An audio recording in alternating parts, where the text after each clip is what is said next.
respected judges, members of the audience, and my fellow dear participants, and a very good afternoon to you all. I am Mehjabeen Esmail, and my topic for today is spiritual power. Have you ever sat down to ask yourself, who am I?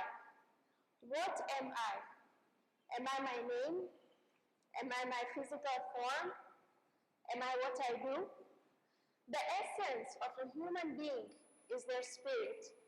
It is their soul. And according to Ayatollah Khomeini in the book of 40 Hadith, he says that the soul is governed by faculties.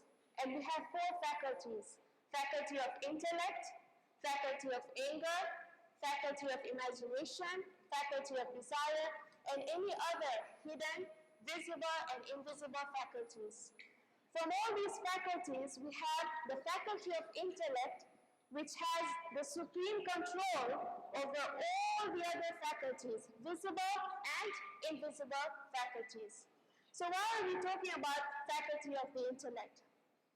And why is it so important? It is important for us to be able to control our intellect so that we can achieve spiritual power. We can get spiritual strength. So, why is this important?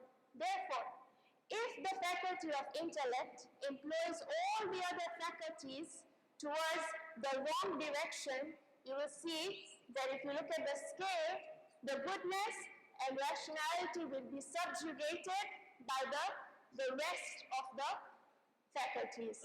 So, if the faculty of intellect, however, if it governs all the other faculties in the right direction, then goodness will not be subjugated. Goodness and rationality will win over the evil. So this is important. Control of the intellect is important for us human beings to gain spiritual power and spiritual strength. Now, how do we control our intellect? You see, this is a picture of a physical form, exercise. Just the way us human beings, we build physical strength by exercising our muscles, we need to build spiritual strength by exercising and control of our intellect, which has control over all the other faculties. Controlling my mind means I have the ability to choose what I want to think about, to the extent of time that I want to think about, to the depth that I want to think about, and no one can redirect my attention elsewhere unless I allow it to. And if that happens, I have to be able to redirect my attention to where I want it to go. My mind should not just wander around everywhere. My mind should go where I order it to go. And this is how we build spiritual power and strength. I'd like you all to close your eyes for 2 minutes. Let's see how much control we can have about our thoughts. Picture the number 4 in your mind. Just picture number 4, nothing else, just number 4. Now I see there are many other probably distracting images coming in your mind.